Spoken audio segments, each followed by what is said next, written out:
દેશની સીમાઓ માતાના વસ્ત્ર સમાન છે. તેનું રક્ષણ કરવું દરેક ભારતીયની ફરજ છે.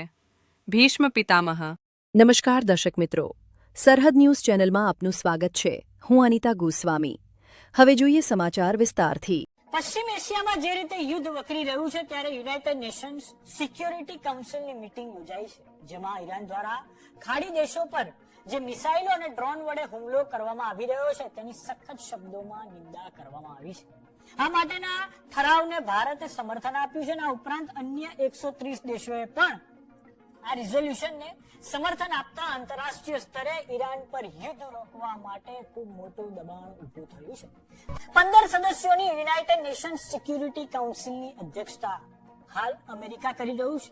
અમેરિકાના અધ્યક્ષતાવાળી યુએનએસસી દ્વારા એક રિઝોલ્યુશન એટલે કે ઠરાવને એડોપ્ટ કરવામાં આવ્યો છે. આ ઠરાવમાં ઈરાન દ્વારા ગલ્ફ કોઓપરેશન કાઉન્સિલના સભ્ય દેશો પર જે હુમલો કરવામાં આવ્યો છે અને સ્ટેટ ઓફ હોર્મુઝને બંધ કરવામાં આવી છે તેની નિંદા કરવામાં આવી છે. આ ઉપરાંત ઈરાન તરત જ સીઝ ફાયર કરે તેનો પણ ઉલ્લેખ કરવામાં આવ્યો છે, જેમાં 13 મતો આ ઠરાવના સમર્થનમાં પડ્યા છે, જ્યારે ચાઇના અને રશિયા કે જેઓ યુનાઇટેડ નેશન સિક્યુરિટી કાઉન્સિલમાં કાયમી સદસ્ય છે તેઓ એબ્સ્ટેન રહ્યા હતા, પરંતુ તેમના દ્વારા કોઈ પણ પ્રકારનો વીટો ઈરાનના સમર્થનમાં વાપરવામાં નથી આવ્યો.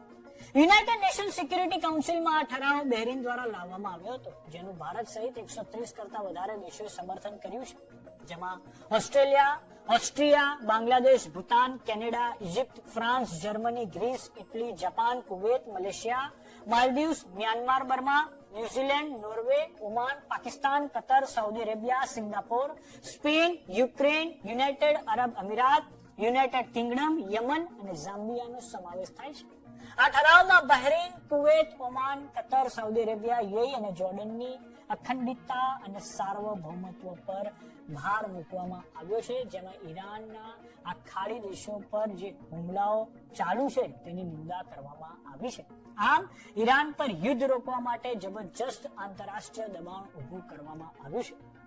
આપણે જણાવી દઈએ કે સ્ટેટ ઓફ હોર્મુઝના બંધ થવાના લીધે ઉપરાંત સ્ટેટ ઓફ હોર્મુઝમાં જે રીતે અમેરિકન નેવી અને ઈરાનિયન નેવી વચ્ચે યુદ્ધ ચાલી રહ્યું છે તેના કારણે આંતરરાષ્ટ્રીય બજારોમાં ક્રૂડ ઓઇલના ભાવ $101 પર પહોંચી ચૂક્યા છે.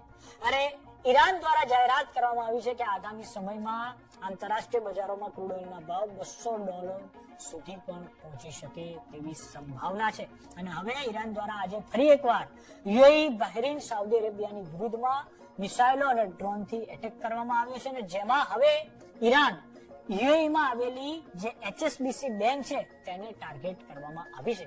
આમ ઈરાન દ્વારા થોડાક સમય અગાઉ જાહેરાત કરવામાં આવી હતી કે હવે તે ધીરે ધીરે ઓઇલ અને ગેસ રિફાઇનરીઓ પછી એ સિવિલિયન ઇન્ફ્રાસ્ટ્રક્ચર અને ખાસ કરીને બેંકોને હવે ટાર્ગેટ કરવા જઈ રહ્યું છે, જેના કારણે જે ખાડી દેશોમાં જે તેની ફાઇનાન્શિયલ સિસ્ટમ છે તેને તોડી શકાય. આવો ઈરાનનો ઈરાદો છે. તો હવે જોવાનું એ રહે છે કે આ યુદ્ધ તે કયો નવો વળાંક લે છે, અને એ પણ જોવાનું રહે છે કે શું ઈરાન અને અમેરિકા વચ્ચે કોઈ વાર્તાલાપ થાય છે કે કેમ.